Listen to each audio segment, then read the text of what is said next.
કેમ છો મિત્રો? કહેવત કથા સાંભળવાની મજા આવે છે ને? આજે એક બહુ જ રસ પડે એવી અને આપણા મનને પકડે એવી એક કહેવત અને એની કથા તમારી પાસે લઈને હું આવી છું. આ કહેવત છે, મેલ કરવત મોચીના મોચી. મિત્રો, આપણા ત્યાં એવું કહેવાય છે કે સુરતનું જમણ અને કાશીનું મરણ.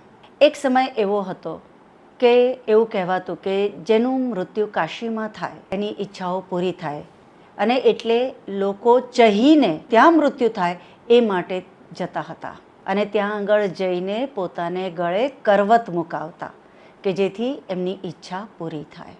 આવા એક ગામના 3-4 મોચી હતા અને એ લોકોને થતું હતું કે અમારો તો કંઈ વ્યવસાય છે, આ શું આખો દિવસ આ ચામડા ધોયા કરવાના ને ચામડા ચૂંથ્યા કરવાના ને આ જૂતાને એકનું એક કામ, અને લોકો તમને કેવી રીતે બોલાવે. એટલે આપણે તો એક કામ કરીએ, આ ધંધાથી કંટાળી ગયા છીએ અને હવે આ ધંધો નથી કરવો, એટલે આપણે કાશી જઈને કરવત મુકાવીએ અને પછી નિરાંતે એવો કોઈક અવતાર માંગીએ કે જેના કારણે આ ચામડા ચૂંથવા ના પડે. એ ત્યાં આગળ કાશી પહોંચ્યા. ત્યાં આગળ જ્યાં કરવત મુકાતી હતી ત્યાં ગયા અને ત્યાં આગળ જઈને જ્યારે એમનો કરવત મુકાવાનો સમય થયો ત્યારે વિચાર્યું કે કયો અવતાર માંગીએ.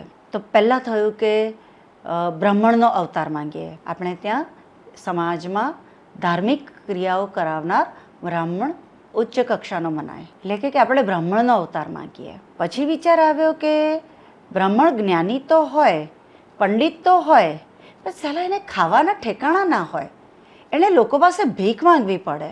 ના, એવી ભીખ માંગવાની મજા ના આવે, એટલે બ્રાહ્મણનો અવતાર નથી જોઈતો.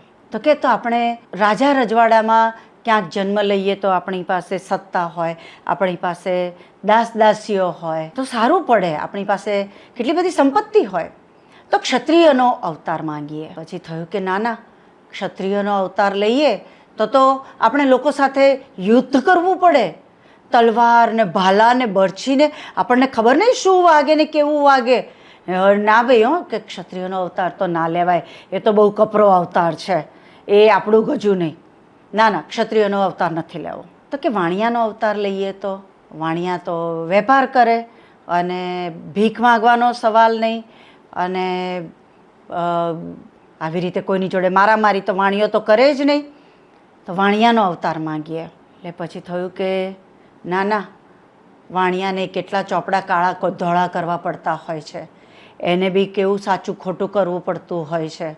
એના કરતાં આપણે નહીં સારું કે જે હોય એ જ આપણે કંઈક ખરું ખોટું કરવું જ નહીં, કાળા ધોળા કરવા જ નહીં. કંઈક કેટલા વિચારી જોયા કે આ સમાજમાં જન્મ લઈએ, પેલા સમાજમાં જન્મ લઈએ, પણ દરેક સમાજમાં એમને કંઈક ને કંઈક ખોટું દેખાય. થાકી ગયા કે ના, એમ કરતાં તો એના બધા કરતાં તો આપણે મોચી છીએ ને એ જ સારા.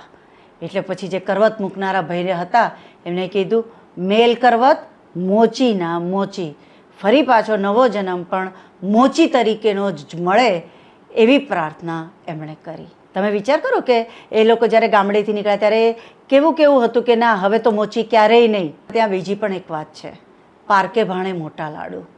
આપણને હંમેશા બીજાનું હોય ને એ વધારે સારું લાગતું હોય છે, પણ ખરેખર આપણે જ્યારે ત્યાં જઈને જોઈએ ત્યારે ખબર પડે છે કે દૂરથી દેખાતી પરિસ્થિતિ હંમેશા સરસ જ હોય છે એવું નથી હોતું. આપણે એમ કહીએ કે ડુંગરા દૂરથી રળિયામણા, તો ખરેખર જ્યારે ચઢીએ ત્યારે ખબર પડે કે એ ચઢાણ કેટલા કપરા હોય છે. એવી જ રીતે બીજા સમાજ વધારે સુખી છે, બીજા લોકો વધારે સુખી છે, આવું આપણે માનતા હોઈએ છીએ, પણ ખરેખર આપણે જ્યારે એમની જગ્યાએ જઈએ ત્યારે ખબર પડે કે ના, કદાચ આપણી જે પરિસ્થિતિ છે એ વધારે સારી છે.